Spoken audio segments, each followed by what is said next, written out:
Welcome to the 133rd Wednesday poetry reading put on by the Brooklyn Rail. We've got a real terrific treat for you today. Simone White is going to read for a while, and then we'll chat her up a little bit, ask a question or two, maybe take a question or two from the audience as time permits. I will introduce Simone in just a minute. But before I do that, let me just say that this is also the 802nd episode of the new social place. And I guess it was the 800th one on Monday, but I missed it. For some reason, I think I was at the doctor. So sorry about that, 800. And and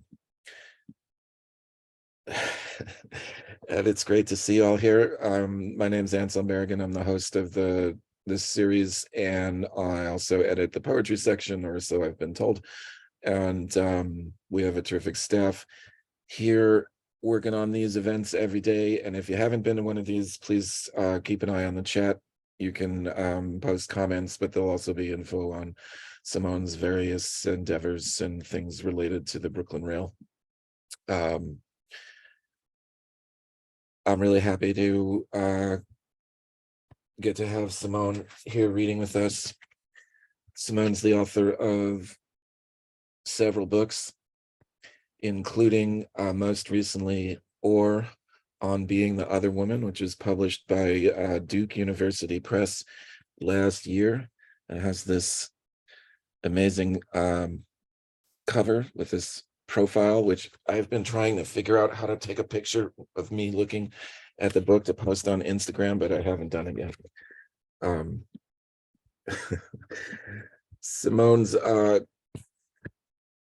poems and prose have been featured in places like Artforum, e-flux, where she does some editorial work, and Harper's magazine. She received a Creative Capital Award in 2021 and a Whiting Award in 2017.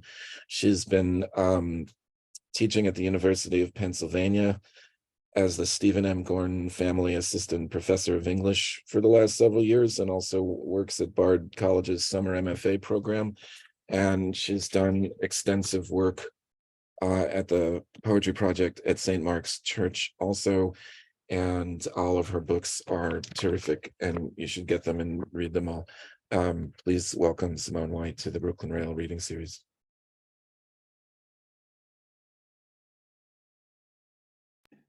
Hey, thanks, Anselm. I'm glad to see some of you who I know, and I was kind of unaware that there's a 800 of the. I didn't really realize that this had been going on since pandemic times, I guess, right?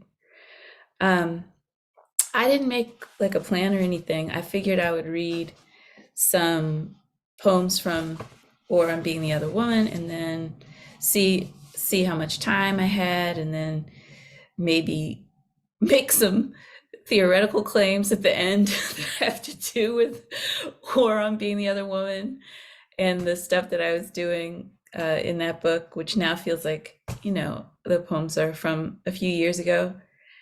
And the work kind of continued in another vein. I'm just going to open the book and start reading maybe some things that I don't usually read, and maybe also read a couple new poems, newer ones. So this poem, or this section of the poem, it's really just one poem, starts with this little epigraph from Jennifer Morgan. And I thought I would start here because I sat next to her at a reading the other day, and she's great, and her book is very special. And the line is, "The beautiful woman who's also the monstrous laboring beast. Instead of persons swirling about me, machine sounds. Since I began to know myself as a person, thus to attempt to craft a surface that could be like inside.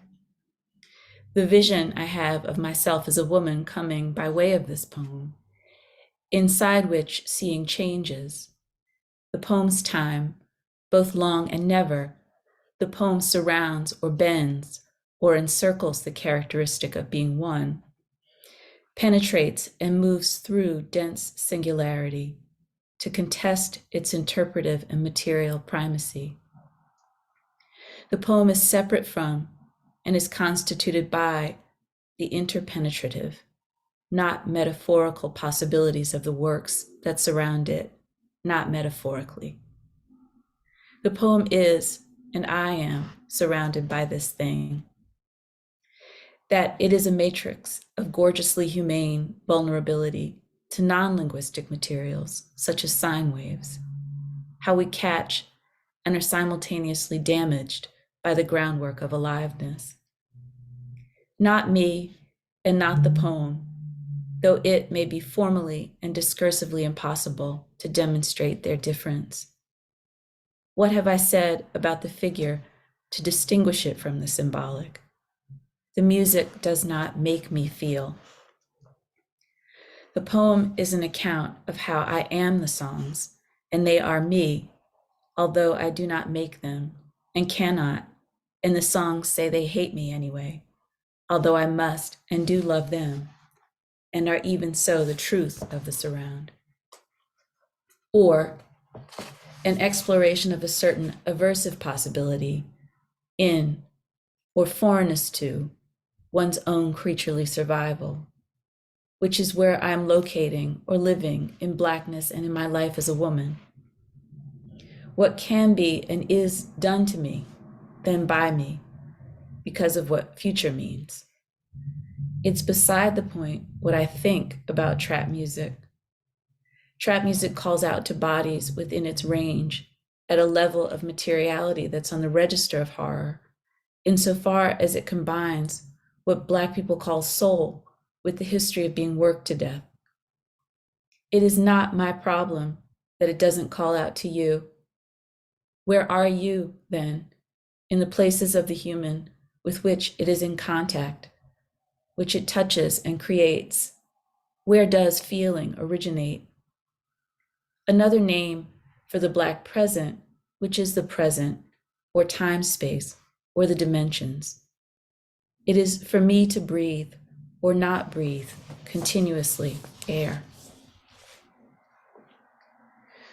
When I say the grind of my work, such a grammar injects the possessory with work, or loads the possessory with its laboring double, troubles the foregone conclusion of the alienation of work, a signal change which has been predicated and pointed to as the shape of our time. Yet I am unable to speak or write of it, only to feel as evidence of this time's being, against contact permitting only making money and wounding. An excursive feature of my own being in speech, of the nature of the poem, is to admit the manner in which the trap has required me to pretend to believe in sexual difference in order to become intelligible, but the machines ever obliterate a sui generis feminine. They corrupt sounds so as to produce, as sexual becoming, masculinity that flourishes, is shined, or brought piecemeal into fullness, by absolute prostration to patriarchal ambition. 35 years ago, I was a girl, and I have survived maturity as the beautiful woman who is also the monstrous laboring beast. Or, after many false starts, the cheapness of the way you had been making love to me was greater than impressionistic.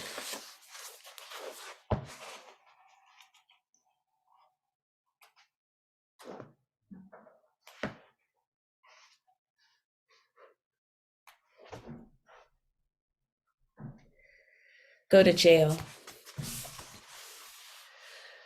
Months later, only able later, for many months, holding the image of myself in the kitchen, an image of raising up out of the nothing feeling, which isn't not feeling at all.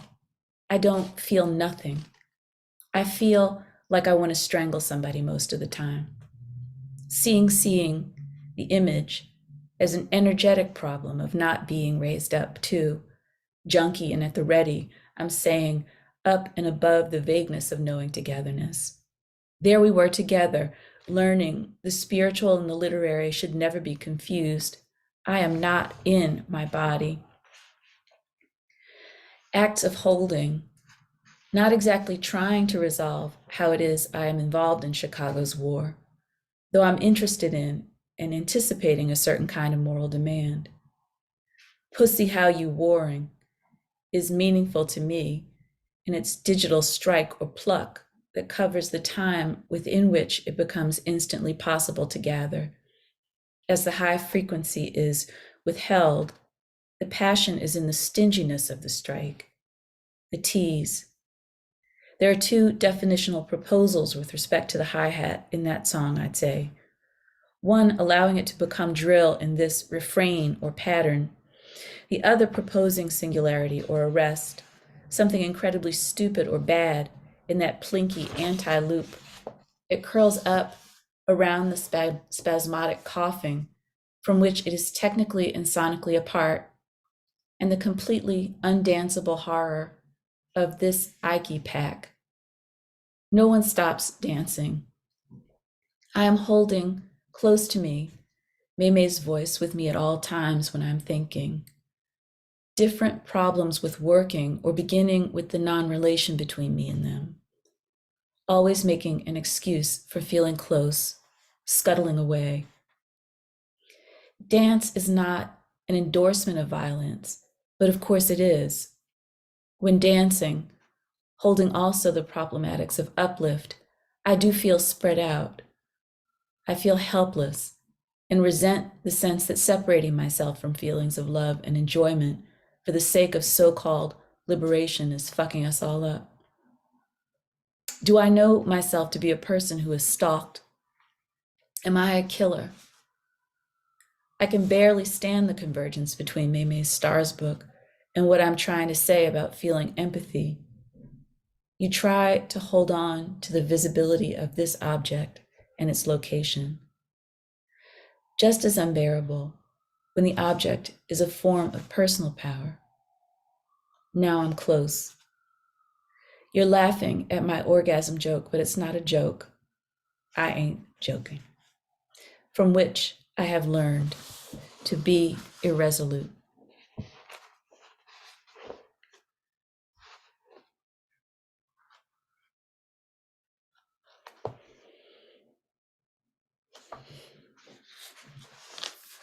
I'll read this last one from the book.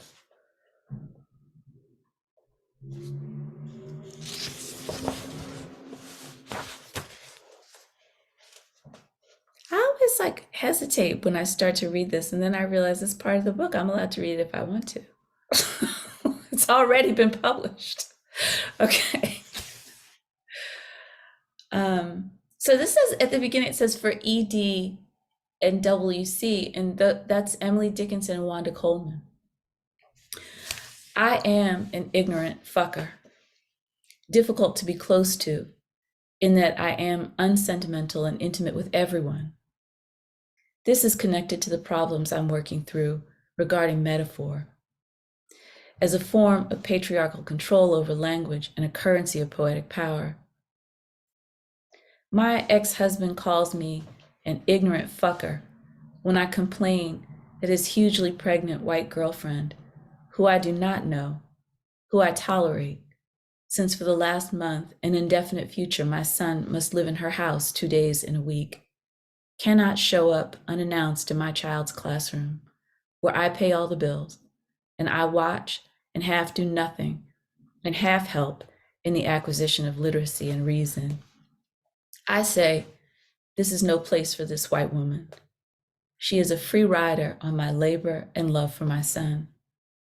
I will not support any white people with my work. I tell him all this pretty loudly. He calls me an ignorant fucker. Now you're street. What? Are you gonna punch her in the face? I have fought exactly 3 people with physical violence in my 46 years of life. 2 men and my sister. Pain expands the time. Ages coil within. the minute circumference of a single brain. Pain has an element of blank. I am an ignorant fucker. I've learned a lot from Eileen. Lay claim to the processes of your mind. Deal in the maniacal properties of the oscillating sign that is the mark on you, like black is on you, but don't let them force you to sing. All burning prerogative, since a rack couldn't coax a syllable now. Emily talking shit versus me being ignorant fucker. What is determining the terms of exaltation, praise, and defilement, the turning off and on of the pleasure and pain centers, subjectivation. Profanity's nonce forms engage linguistically in what sound people call muddiness. Profanity's imbrication with epithet is a richer form of meaning making that taps into sign at a zero level, incredibly powerful, elementally so. Fuck that mumbling shit. You are an ignorant fucker. What has to be said beyond off, on, good, bad? What happens when a linguistic field is generated by high energy signs across a flat plane of signification? There's no need for logical progression or narrative. Each word or phrase can function as foregone, forethought, already known. That's a Black ontological truism that trap music knows deeply. That's its language game. On the one hand, we experience a unidirectional surge, like in Playboy Cardi, R.I.P. And on the other, intense confusion via harmonic scrambling, like Future's FNN, or the new music, like Lil Baby, Word on the Street. I am an ignorant fucker, wherein the comedic shock of the thing resides in the manner in which I do not resemble and yet am the thing, impossibly misperceived. This is like this. I regard this as baby work, ultra-conservative pandering. I seek to dwell outside the figure in a zone of pain. This is my country. What is the difference between the figure that destroys and the figure that breaks away?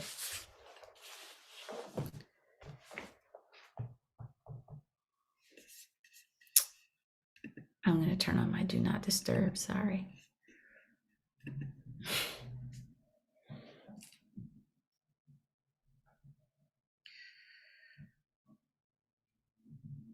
Okay, so I am going to, since I didn't realize what I was doing just now, but I think I just read like a bunch of, I never read the like specifically trap music related poems in the book. I just haven't done that in general. But I'm going to read a little bit of this little essay where some actual claims get made. And see how that goes. The problem with this stuff is it takes too long to read it, but I'll try it. Just pick a section.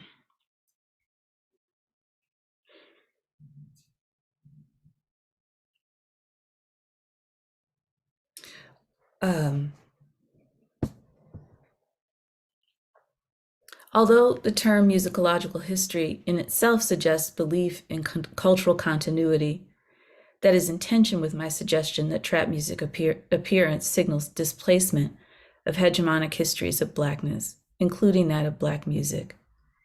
The idea of a painful musicological history is foundational to the way I've come to understand the emotional paradox McKittrick and Wahelier bring forward as material truth. The truth is more vexed than they say in 808s and Heartbreak, but only because their argument is in fact a moral one. My heart keeps breaking over and over every single day, they write. The operative verbs are to navigate, to provide succor. Remember, double-edged comes into the lexicon of Black studies through Saidiya Hartman's withering investigation of the way feeling, quote, facilitated subjugation, domination, and terror precisely by preying on the flesh, the heart, and the soul. in the humanist scene, which is the scene of racial slavery. I'm gonna skip this part about slavery. Okay. I'm gonna go straight on to the argument. I want to experimentally suspend my ongoing argument with myself regarding the possibility that Black politics in the Black radical tradition is a historically contingent politics of desegregation, to grant that desegregation may figuratively cover not only the project of dismantling the Jim Crow regime, but a wide range of anti-racist and abolitionist practices. I'm fascinated by the possibility of severing from improvement the nasty side of the double edge that's the core of Hartman's insights. I want to think about the radiation of eternal denial, frustration, and threat in and as community. Returning to McKittrick and Wahalier's shivering circuits of pleasure laced with damage, loss, sorrow, I'm led to ask what happens to the heart when no relief or support is available, ever. What if infinite heartbreak, dumb and excruciating pain that has no implied political or moral correlate, precisely because it is unintelligible within a framework that anticipates its cessation upon the eradication of the racial subjugation that is its cause, is in a blind spot of the Black radical tradition, unseen by it. My heart keeps breaking over and over every single day. Heartbreak is the measure of my living time. It remains useful to speak of trap in familiar musicological terms as an unacknowledged sixth stream of rhythm and blues, where such a formation proceeds in the aftermath of the merger of R&B and rap. As Nelson George, Dan Chiasson, and others have shown, the industrial and formal conflation of these previously distinct genres was not natural, but an effect of a struggle waged since the mid-1970s over the status of rap in the music industry and its social impact on the character of Blackness expressed among Black people as sound, style, language, and commodity. The emergence of trap is therefore partially accounted for in a post-civil rights socio-history that contributes to settling the meaning of crossover, a term that implies boundaried and coherent Black cultural life by positing its exterior.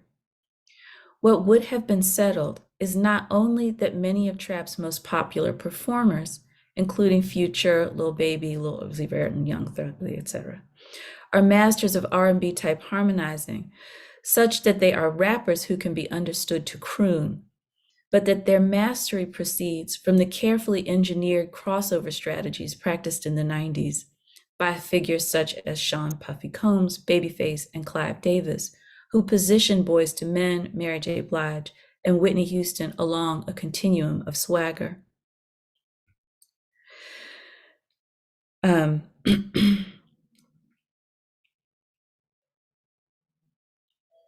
Oh my God, the doorbell's ringing. It's very panic-inducing. Among the best songs of the pandemic era are Chief Keef's Late for Dinner, Drake and Future's In Too Deep, and Meek Mill's On My Soul. The verbal subjects of Late for Dinner and In Too Deep take part in the generic drama Baraka captured with the phrase missed love, updated for the 21st century's rap audience, expectant desire for the conflation of erotic love, consumption, and patriarchal humiliations. This powerful and complex cocktail becomes a constitutive element of swagger, constituting also, therefore, the plane of desiring within which Black love takes place. One does not have judgment with respect to the surround.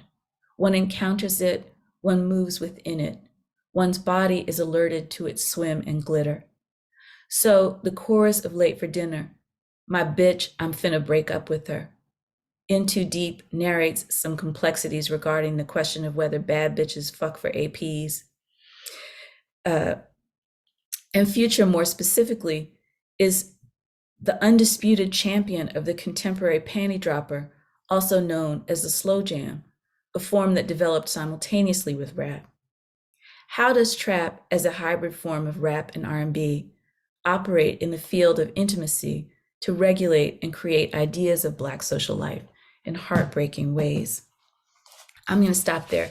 It's just too hard to listen to that, but it does have like immediate relevance to the work that's happened since I finished that book. I'm going to read one tiny little other thing.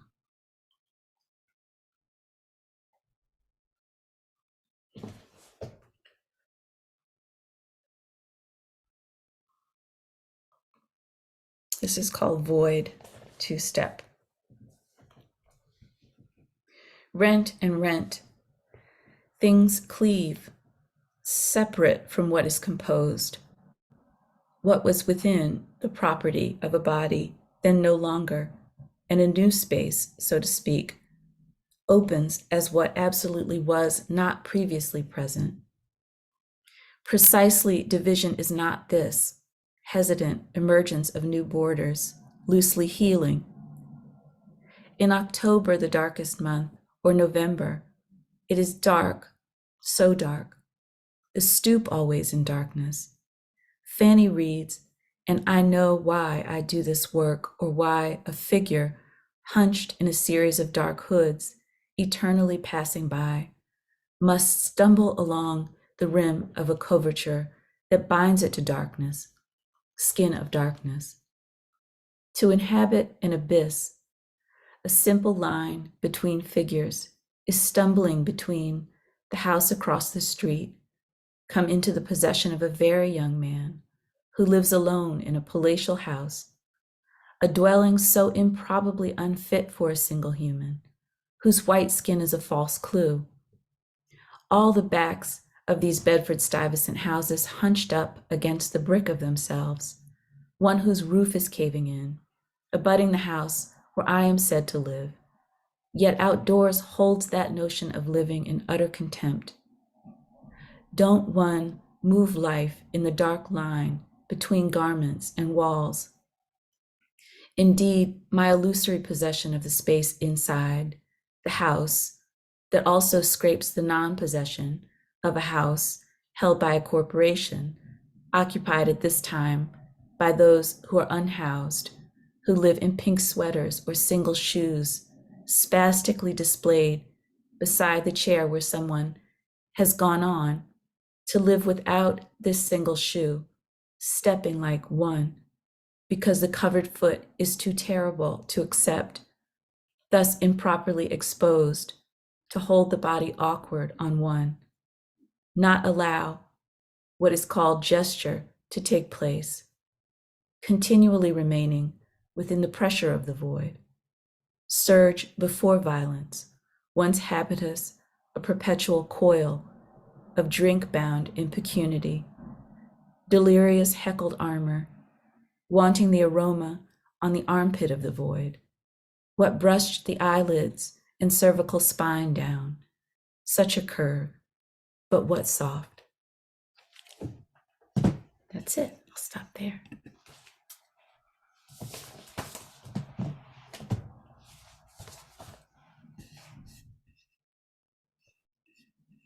Thank you so much, Simone. Thank you. You sure you want to read a few more? Which, oh my God, didn't I read for like 30 minutes? Yeah, you read for 25 to 30 minutes. No, it's cool. I can read, I mean, I can, but I kind of rather talk to you. How's your voice feeling? The voice is okay. I think I can, doesn't mean I can say anything coherent, but I at least, the frog is in the other room. There's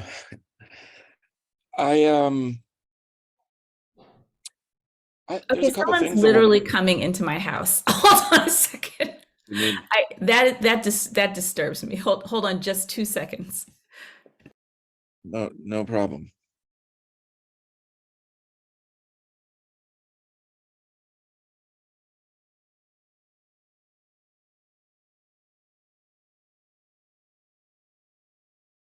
Every week something different happens. Sorry, I don't know. I think maybe somebody's coming into the downstairs appointment, opened my door, but didn't actually come inside. Oh, okay. That's not. But you all would come and protect me, right? If anybody were to come into my house. Yeah, but there's And 47 jump on me. Okay. people. Um, I, I wanted to ask, I've been rereading Or on Being the Other Woman in anticipation of getting to talk to you a little bit.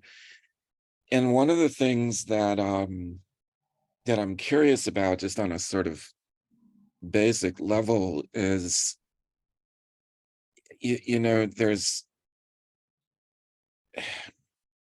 you have long lines and short lines, you have sentences, you have phrases and clauses, and you're handling all of this material from your life, your mind, the music, what you're thinking about, and it's all sort of up on the surface in a certain way.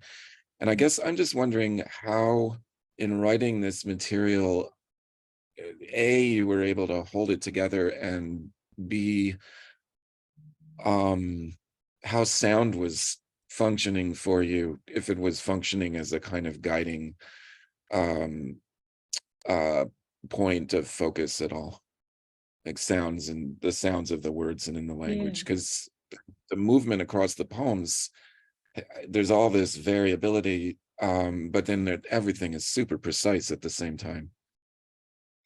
That is a very good and hard question to answer. Um, a couple things, like on the one hand, the question of like finding a way to get the things that I wanted inside the poem to work together, or that had to do just with like happenstance in a way, like just arriving at the first poem in the book, which looks probably more like verse than anything else in the book, um, and thinking about that as like the sort of poetic, the formal poetic sort of principle sort of emerge right there in the first poem, where there will be, both these sort of quotidian problems and observations, but also the question of what kind of line the poem is going to contain, like comes up almost immediately, and it really, I think, was just a question of like waiting for a while. I had been teaching at Iowa. I was teaching a workshop where the people in the workshop at Iowa were trying a lot of different things, and I was really inspired by the different forms that they were trying. And I was like, I bet I could find a form too for all this stuff I've been worrying about and trying to think through. And I was doing some traveling. I was in motion a lot because I was in Iowa. And so I wasn't in, one place. I was like on a lot of planes. I had moments where, what happens when you get to travel a little bit and you've been kind of stuck. You're also able to get perspective on things. And I think one of the things that I was able to get perspective on was the kind of verse that was possible given the various concerns that I had come up at the end of Dear Angel of Death, which included these problems of, how to speak of and be in relation to this music with which I became, very, very deeply involved for, a period of several years. Not, as a matter of research, just because I was really, really into it, really heavily involved in trying to understand what it was I was hearing. Right. Um, and then like sound wise, because I knew that this was in my mind a long poem, but it was also a poem that needed to carry a number of different sort of rhetorical possibilities inside it, because it was a midpoint in a way. I knew that the poem in a way was not going to do all the work that I wanted to do. And so I needed in a way to hold the musical problems aside for later. I could refer to them, they could come into the work as simply things that were happening, but the poem was never going to be about sound, and certainly there's like some sort of like art writing type description a little bit, but I didn't even have the language for it at that time. And it took actually several more years, I think, to develop critical language around the music itself, which, I sort of then, after I finished the poem, was able to sort of devote myself to separately. And then also, as I began to write the poems, understand that the performative possibilities of the book, or what it required of me in terms of thinking about a different art form, or the book as a kind of entryway into an art form, needed me to do something else. And that something else turned out to be figuring out how to express the sonic problems of being, that I was sort of experiencing inside the poem. And I did eventually figure out some ways to do that, but they are not present here, I don't think. If that answers the question. Oh, there's Yeah. Joan. Hi, Joan. Yeah, that yeah, that that answers it. And then I have to go think about some of what you're saying for the next 1,000 years. I the poem for Emily Dickinson and Wanda Coleman, um in listening to you read that one, I was just sort of hit by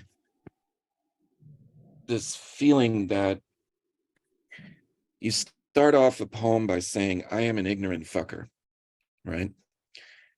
And then that quickly we find out that that's something that somebody has said to you, right? And we're inside the space of that conversation, that violence, that fucked upness. But over here, I'm also thinking, well, if you start a poem by saying I'm an ignorant fucker, you can pretty much say anything you want to after that, right? After I mean, that, yeah, once you've said that, it's like, you've gotten something, you've introduced something, and then you've also sort of set the stage for anything to happen in a way. I mean, I don't think that you were necessarily thinking about that, but I think about sometimes, like, what can I say first? What can I get down first that will then open the door tonally for things to start going, and then I can maybe get to the heavy places if I need to be getting to them. And that isn't necessarily a question, but given that this is a long poem and there are different kinds of ways that you're section it in their titles, and I remember talking to you a little bit while you were working on it, and it sounded like, you were dealing with this whale in a sense. But what was it like did you get lost in the middle of it, or were you able to kind of come into it and deal with the intermittence of stopping and starting, knowing you're inside of something that's continuing and expanding? for me, like, actually, when I was listening to you, I was thinking about, some of your books and the ways, you know, um, there's a continuity formal continuity, a thematic continuity that one must be able to return to, right? In order to continue with that process. But in a way, it was more an emotional register that I needed to be able to return to. And I could, because I had found the formal sort of tricks that allowed, when there was something to say, I could be in the poem. I didn't always have something to say, but when I had something to say, I knew that I could go back to the ways of writing that the poem had showed me, and record those things there. And at the same time, like, it once it kind of spent itself, but the project wasn't over, because I was so clear that there was a theoretical or critical matter that was being raised questions that were being raised that I would have to account for or answer somewhere else. And so, in a way, I could suspend any lostness for later. Like I could suspend some of the critical questions because I knew that there was, there's an 80-page critical essay that is now accompanies the thoughts that are in this poem. There's performance work that now accompanies the materials that are here. And so I more like just put them aside, and I continue in some ways to be lost, when something, now I'm lost in the sort of questions of sexuality and femininity that are raised in the poem. And I knew that I would get there, actually. I knew that there would be a moment where I would have to contend with Gail Jones, I knew Gail Jones was going to come back. And it's been I just don't know what to do with her. I haven't known what to do or say. And so in that way, I continue to be lost in it. Right.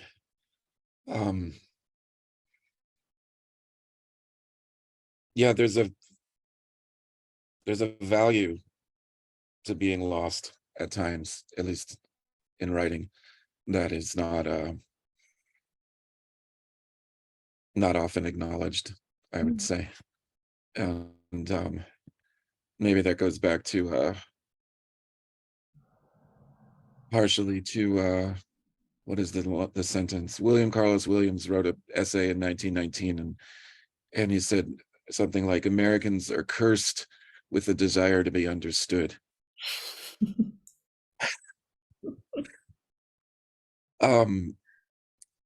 Ted Dodson has a question. Ted is at work. Hi, Ted. So he posted this question. Is it in the chat? It's in the chat. He says, the first poem you read begins my favorite section of the book. The poem is, and I am surrounded by thing. I hear Eileen here how they want to write a poem that is synonymous with the day or night exactly as long as me. Can you talk a bit about the feeling of composing a poem about the poem? What does that writing feel like, or what does it bring to you? Oh, how they want to write a poem that is synonymous with the day or the night.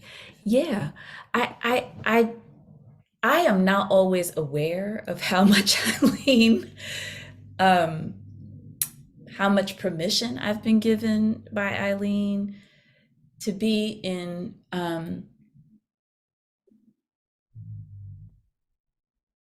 I don't know, like not an exclamatory or daily space of talking, but something like a space of wonder in how it is that one can get out a word at all about what's going on right there, right then.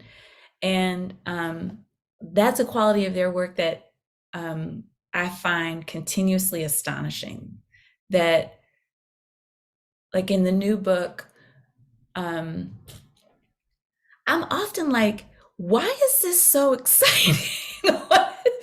What is going on? And often the answer will be like, not much, right? Not much. And so, but the poem may in fact be exciting because it's about the poem. It's about writing the poem and the energy and excitement that one can write a poem at any time about anything. And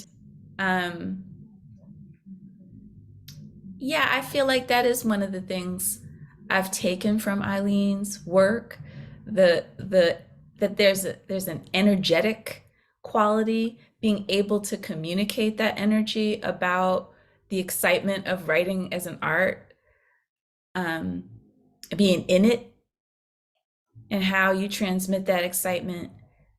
And in Eileen's lines, they're often, I think that energy is often, that like little skinny thing. It's like, you are going to listen to me. You know what I mean? One step at a time. And Yeah, I mean they go together, the poem and the subject of the poem, so called, right? They're in no way extricable from one another. Thanks, Ted. If anybody out there has a question, you can post it or wave or Yeah. something, as you're only represented by your name. See you. Crystal? Oh no. Okay, Crystal's just waving hello. Oh, hi. Um, the last piece that you read, is that part of something new or ongoing, or is that a standalone Uh, piece? that was actually sort of standalone. That was something that A.K. Burns asked me to think about. I had been thinking about how to talk about the two step, the dance, which, just the way people hold their bodies when they're dancing to rap music sometimes, which is like a very tight and not very expressive way of dancing. But I find it really beautiful. And um, Chris Lee, who is a dancer, came with me and was kind enough to lend herself to a little performance where we were, I read the poem and Chris just kind of, I made a little audio track for her and she just kind of improvised this beautiful moving. And so that was just like a short meditation on the dancing itself. I have this sudden memory of reading some kind of interview with Chuck D years ago, Mm. where he seemed to be saying, I have to make sure in concerts that I'm communicating with all the folks in the back of the room who aren't going to move or just going to stand there bobbing their heads. Yes. Um, I I want to kind of come back to something that you were saying before, and in this sort of notion of not notion, but your experience of writing yourself into a body of work and then realizing that you've also raised questions that you're going to have to take care of elsewhere, Mhm. and then other work is going to happen, and I think for, like, we both teach, and I'm often working with 19-year-olds and they're going one poem at a time, right? Yeah. I mean, as Yeah. they should. And then you're not going to have a conversation about necessarily about what it's like to be mid-C, say, and then trying to, like, kind of see the future a little bit and see where things can go, right? And I still have the problem of every day thinking I have no idea what to do, you know. Mm. Eh, Um, which I think is just a sort of counterbalance, maybe. But I guess one way of putting it, another way of putting it might be, does the work feel like one long work to you that happens to be made of, individual pieces that come together and come apart in different ways? Does it feel like you're writing this one long thing and who knows where it's going to go? Well, it happens that Joan Ritalik is here, and I think I misremembered what Joan said, but nonetheless, I'm going to repeat it, and Joan can tell me. Um, my recollection is that Joan would say something like, "It's all one project," or something like that. And um, but it takes. I was not able to think of myself as someone who was enough of an intellectual, or even the possibility that I was an artist who could be engaged in lifelong projects of thinking or making anything. And so in a way it took a very long time, as you say, like when you're working with young students who are not yet arrived at a place where they can think about, like, I'm in this here, I'm how could I possibly get out of this, right? But that's because they are not involved necessarily yet in the project of thinking about themselves as being, this is the life that they've chosen. These are the problems that they've chosen to think about. These are the commitments that they've made. And once I did that, and I don't know when it happened exactly, but once I did that, it became very clear that there was no end to the questions, and that they would present themselves as they presented themselves. And I didn't know what I don't have control over is the ways in which the problems will present themselves. Like I don't know. So it's less like what should I do, as I don't know where I'm going to find myself having rounded a corner where I actually have no idea what I've run into. And and not feeling backed into a corner, but rather like the thing is just opening up, right? You're like, oh, well, that's like a 3-year project and I haven't started it yet. That feeling Right. can be kind of liberating, right? Yeah. Um, yeah, definitely. I feel like there've been times where you stumble into something and then you realize it's a space you can inhabit because you actually don't know it that well. Sometimes Yeah, it's a form, it's a yeah, set of thoughts, right? And then you can kind of stay there until you've exhausted it, maybe, or exhausted yourself. yep. Um, I just occurred to me to ask you this other question, and forgive me if it's a pain in the ass question, but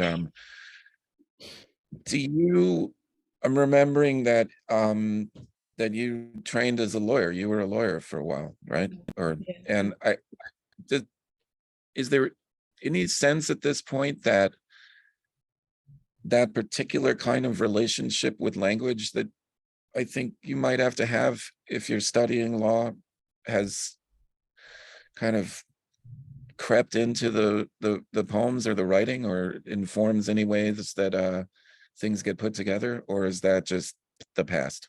Oh no, I think it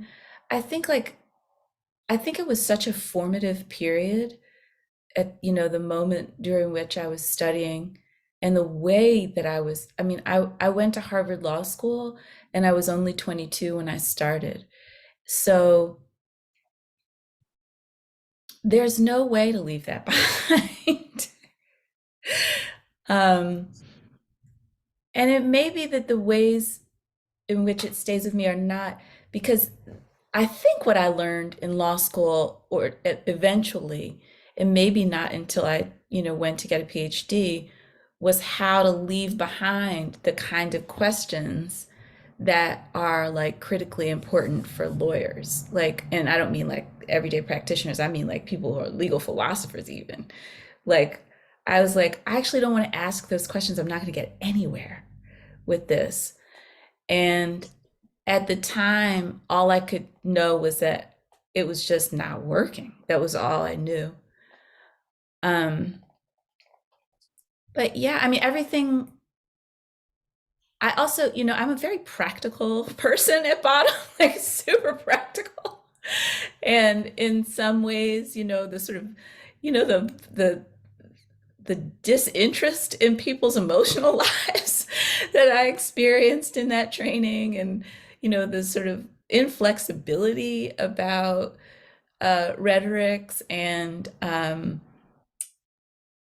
I think I'm still very sensitive to those things, and I'm very aware of when I'm experiencing, when somebody comes before me as a teacher, for example, who's experiencing that kind of frustration. I think I'm very sensitive about it.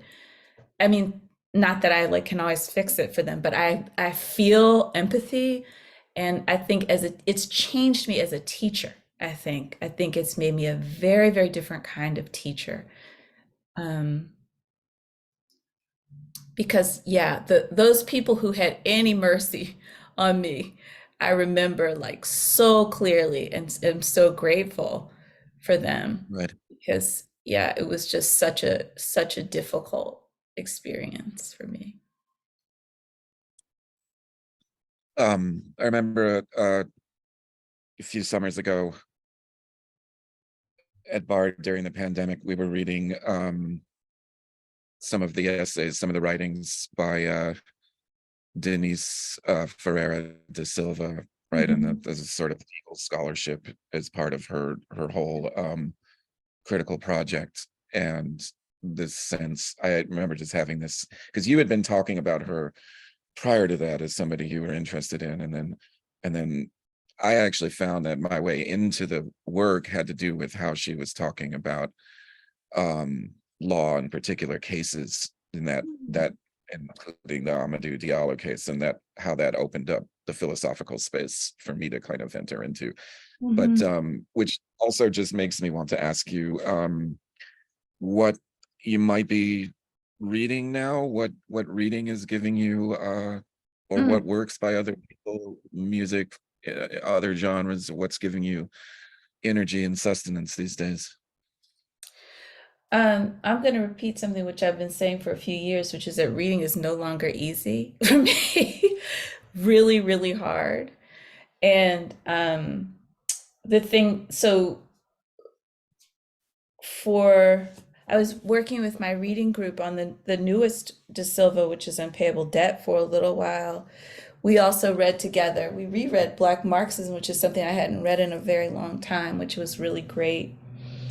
Um, and then I just, because I was teaching it, reread Wayne Kestenbaum's Andy Warhol biography, which like tore me apart. It was so good.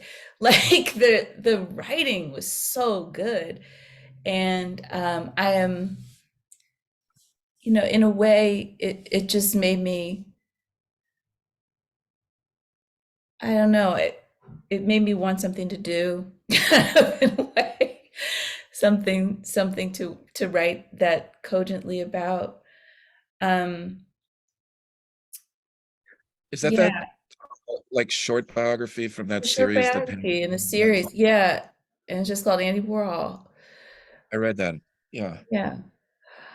Um, what else? I mean, and I just did this performance with Wilmer Wilson the fourth, who's an artist based in Philadelphia, and so I spent, the last month really kind of,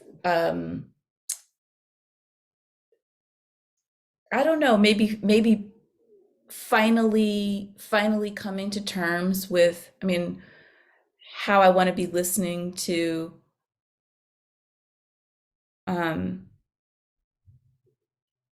yeah, I think I understand my relationship to certain kinds of trap music now better than I ever have before. And and I keep telling people, I think it's going to let me go. I think it's going to let me go. Like I think I'll be able to, I put on Fela in the house the other day and my son went, "Why are you listening to this music?" I was like, he thought I had gone crazy. So like I wasn't listening to rap, but I feel like it's, That suddenly able to return to some other important sonic concerns. right. Mm. I wish I'd been there for that. Well, it's 2:02, and this has been wonderful. Thank you so much. I Oh, think thank I'll let you you. go. It's so much fun talking to you always.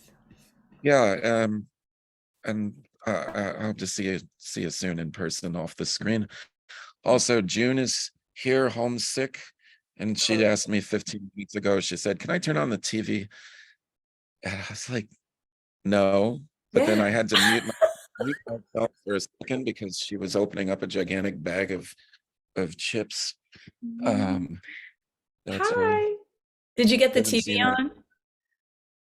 Oh man. in 2 minutes. Hello. Um,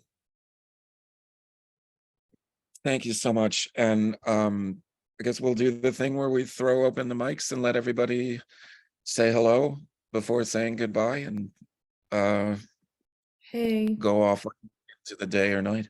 And I will Bye, too. thank you. Bye, Thank you so much. Thank you. Thank Thank you So so beautiful. much. Thank you so much. Great reading. That was amazing. Yes, super inspiring. Thank you. Thank you also, Ansem. Thank you all so much.